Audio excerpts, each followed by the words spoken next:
Hello and welcome to CPAC Summer School. Tonight will be Session 8, Advising the District. My name is Leslie. I'm with MassPAC at the Federation for Children with Special Needs, and this is a 10-part series to help parent leaders, interested parents, CPAC officers learn a little bit more about CPACs. And this session is really important because it covers one of the statutory roles of the Special Education Parent Advisory Council, which was to advise the school district on matters that pertain to special education and safety of students with special needs. So I went to the internet and I found some quotes about advice and how we talk about it in our culture and our communities. And I really liked the last one by Agatha Christie and thought it fit sometimes the experience of CPACs. Good advice is always certain to be ignored, but that's no reason not to give it.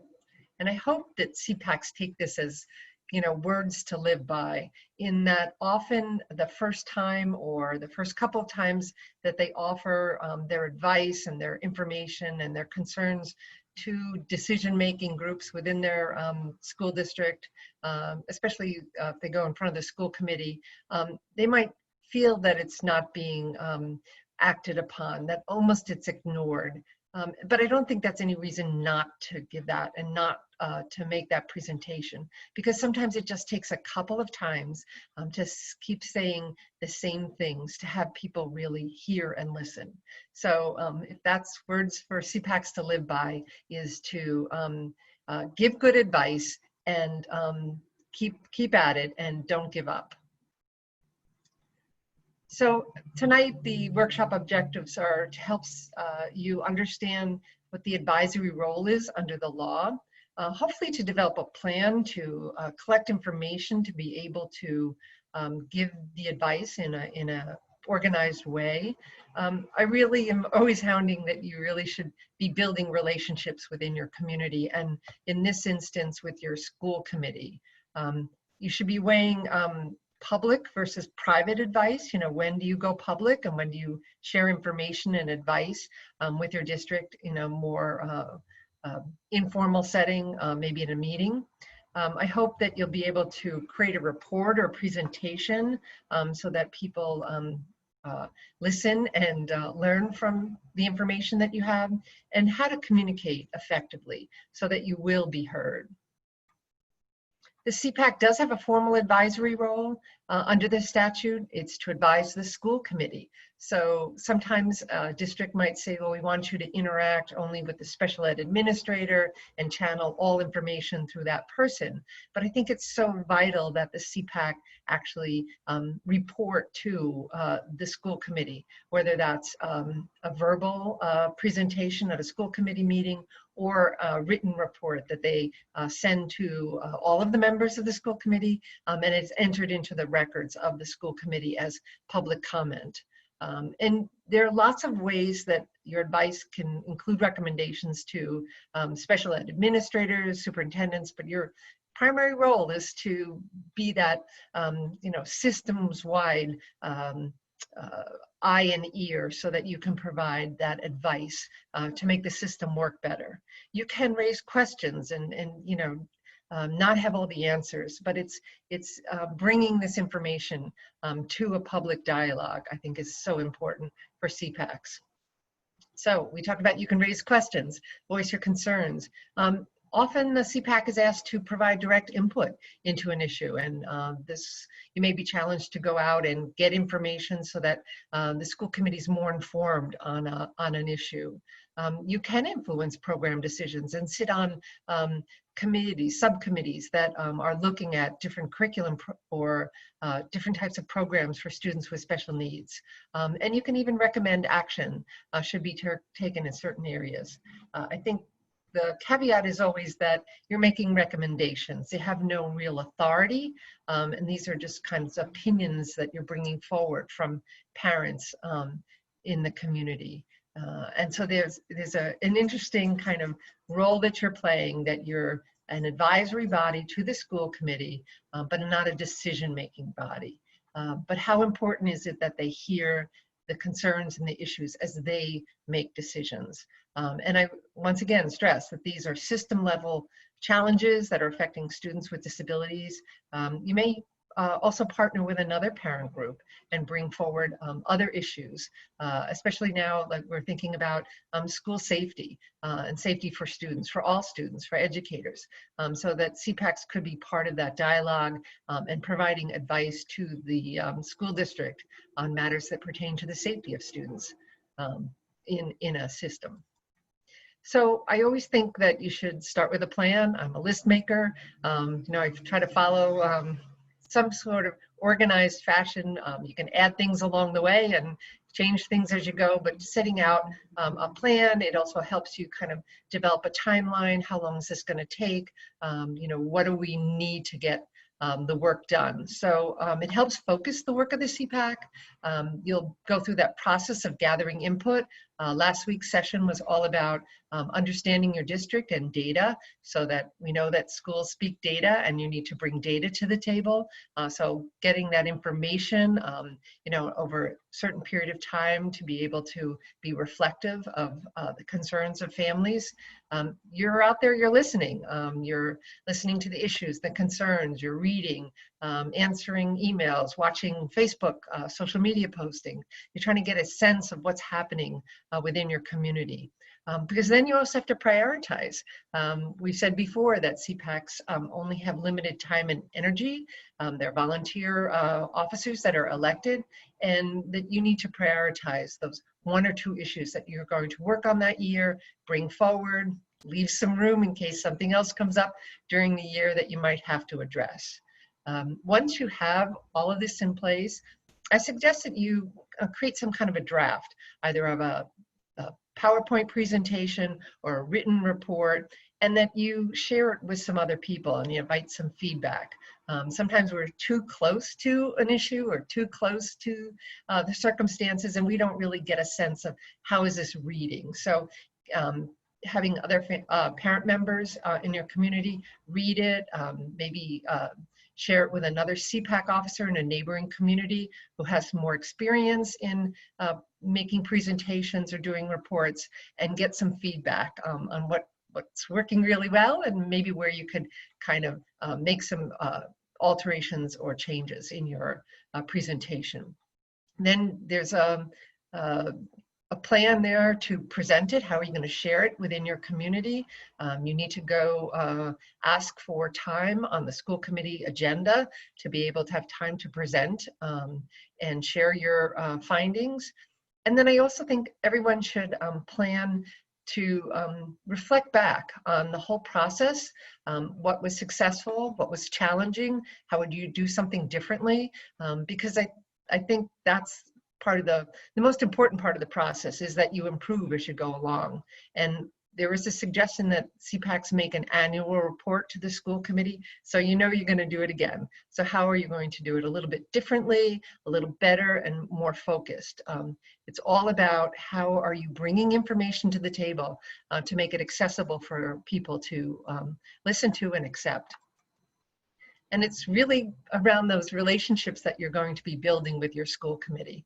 A lot of CPACs have moved forward with asking the school committee to appoint a liaison to the CPAC. So someone from the school committee is now coming to the CPAC meetings, listening to the dialogue, hearing the concerns, listening to the workshops so that they understand what information is being exchanged between parents and presenters on different issues in special education. And then I think is so important because they will also go back and probably report to the school committee, but also inform the school committee when things come up. They might have some more information because they're attending your workshops and your meetings regularly. I also think the CPAC should follow the school committee agendas, find out what they're talking about. When is special education on the table? Can somebody from the CPAC attend on those nights and maybe make public comment, if appropriate, on issues around special education? And it shows the school committee that you're interested in their work and you're following what they're doing and what some of their priorities are. And it's that partnership that you're developing between two decision-making, well, one is a decision-making body and another is an advisory body. So that the Department of Ed recommends that the CPAC develop these procedures that result in at least an annual written status report to the school committee. So even if you create a PowerPoint presentation, leave something in writing behind so that the next group can see what went on, what was presented when, and that becomes part of your minutes and your record. And having just some kind of a fact sheet that talks about the points in the PowerPoint, all of that's important to document the conversation that happened.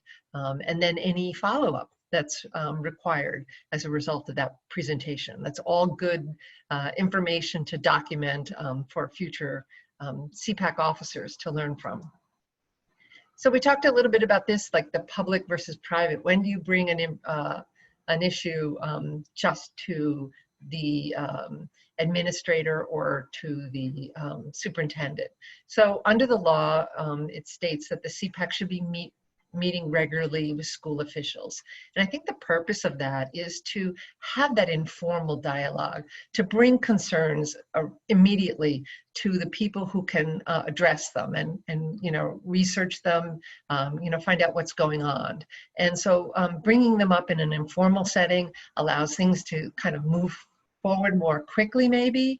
You might want to set up a timeline for the district to respond to those concerns so that you know it's happening in a timely fashion. If you have any data and information, even if it's anecdotal, protect the names of people, but you can provide some kind of data, what happened or concerns or some information that you have. You want to share everything because you really want to have this addressed as efficiently as possible. And I think that a lot of times is so much better than going in, waiting for a school committee meeting to happen and going into a public setting and announcing this in public when you haven't given the administration an opportunity to address it and maybe fix it almost immediately. If things don't work out when you bring something to an informal setting, I always think it's courteous to notify the district that you're going to move this forward, that you're going to present this as a concern that is, in the eyes of the CPAC, not being addressed as appropriately as they feel, and so that you're bringing it in front of the school committee. Doesn't mean the school committee will address it, but I think it's just a process that you should notify your district that you are going public, and then they have the opportunity to also be there and talk about why they addressed it in a certain way. So it's just it's a way to respect the process and the people involved, and yet still move your issue forward. So we talked about different ways to present. One of them is creating a written report. I think there's an opportunity for the CPAC to do a little bit of education because often these elected volunteer school committee members have a lot on their plate and they may not know, they might be even new to the process, they may not know exactly the role of the CPAC and how it operates. So you can share a little bit about the law, your mission statement, the names and titles of your elected officers, your executive board, so they know who's involved. And I always think you should kind of have a short summary of all the activities that you've engaged in during that school year. It demonstrates your impact and where your focus has been and what some of the needs of your families are in your community, especially like the titles of the workshops that you offered or were part of, or resources that you shared, the number of people on your Facebook page. All of this kind of demonstrates the role of the CPAC within the community. I also think you should talk about examples of where you collaborated with the district. I mean, that's such a nice thing to talk about, where you might have brought an issue to the district, they asked you to kind of look into it, work with them as they resolved it, and you've moved forward together. That's all nice things to hear about ways in which families are engaged in the process and working with school administrations and educators to really help students. And so all of that is important to recognize and sometimes bring to the light something that's working well. So then they'll continue to support it in their budget and their priorities within the school committee. And then this is also a time to maybe highlight those issues, those concerns, and maybe even recommendations. Not that they're always going to be followed, but it's nice when you identify a problem that you might also identify a couple of solutions that you're asking the school district to maybe look into, because now you're part of the way of making it better. So bring solutions to the table. Even though they're not followed, they might be considered and, just set them on the right path to coming forward and, resolving some of the problems. There are lots of CPAC reports online. I pulled up one here. It's from Concord Carlisle. It's their most recent one this summer. And I just wanted one that was more topical, that talked about, school closures and everything. So here's just an example for you to look at a written report by an active school committee, an active CPAC in Massachusetts. So the other way to bring an issue and come forward with an annual report to a school committee or an executive board is to create a presentation, some type of PowerPoint presentation. You can do a storyboard, make a video, depends on the resources and the talents of your CPAC. But I like visuals. I like something to look at, and having those. We talked about data and making data come alive in pie charts and graphs and colors so that people could grasp the information in a visual way, because a lot of us are visual learners. You can also include testimony by parents, by students. Maybe an educator wants to talk about how they've worked with the CPAC and rolled out a new program for students. I've heard some wonderful things when CPACs created a buddy bench in their schoolyard, and the kids talking about how they made friends by sitting on the buddy bench. That's all really great information, and helps people buy into inclusion and all of those wonderful things that we want for our schools. But it comes from stories. So don't rule out story making and story opportunities when you're presenting your information, even about issues and concerns. You can have written handouts or fact sheets to support you in your presentation, but make it happen. So I went onto the internet and I found the Hatfield CPAC. There's a commercial site where they've uploaded their slides, and these are just some wonderful slides and a short presentation, and they're animated, and it's just a visual opportunity for you to look at just a slide presentation that's kind of fun. And so sometimes when things are fun, people it makes it more accessible, and they will actually look at it and review your information. So some top tips for some effective presentations: show you're passionate about what you're doing. Try to connect with that audience, whatever the audience is. Focus on their needs. What is their role in the system, and are you addressing opportunities to make connections with this group, the audience, and their role. Try to keep it simple, concentrate on that core message, because we only have a certain attention span, and I think with our new environment, it's even shorter. Try to smile and make eye contact with your audience. That's always good. It makes it human and personal.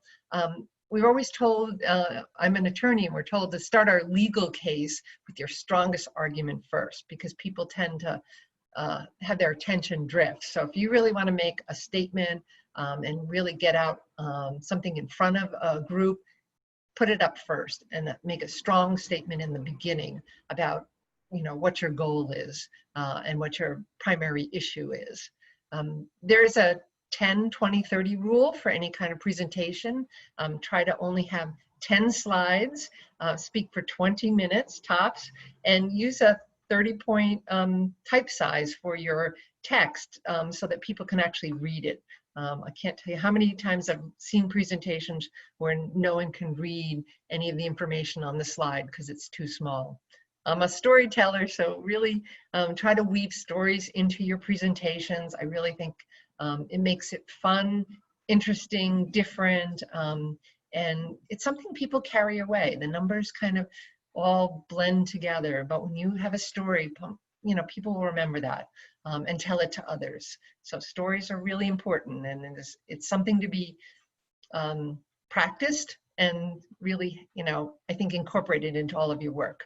And that's the way you'll use your voice effectively, is to, you know, focus, try to get things up front, short, simple, and, you know, be there ready to answer questions as you go forward in your presentation. You know, and you need to leave some time in your presentation to allow for people to ask questions, you know, respond back and forth. And so if you're only given 10 or 15 minutes, you need to have a couple minutes for the group to ask you questions. So I didn't have any formal resources for this section, because I think the best resources are other CPACs. So I suggest that you Google CPAC annual report, and the whole list comes up, and you can kind of maybe pick a district that's similar in size or shape, you know, if it's an urban district or a suburban district, rural, in the North Shore, South Shore, you know, pick that way and just kind of start reading some of these annual reports that are online. You can ask a CPAC to share their latest report. And I know in the Facebook groups, they're always sharing all these different reports, presentations, and a lot of them will even share the actual slides themselves, so that you have a template to work from, especially if you're a new CPAC officer. And I also think you should watch your school committee as they operate. Not only their methods, how they listen, you know, what seems to work in that local environment, but others may be presenting to the school committee, and you can see how they present, you know, how that is kind of done in that environment, and what's working and what's not working. So, you know, learn from what's currently happening and what's out there, and ask for help and ask for different examples, because I think that'll help you move along and give you that jump start to making a formal presentation, an annual report. And that's part of your duty as a CPAC, is to advise the school district on matters that pertain to special education and the safety of students. So go forward and advise. So next week we will be doing session 9 and focusing on workshops, speakers, and events. So thank you and have a great night.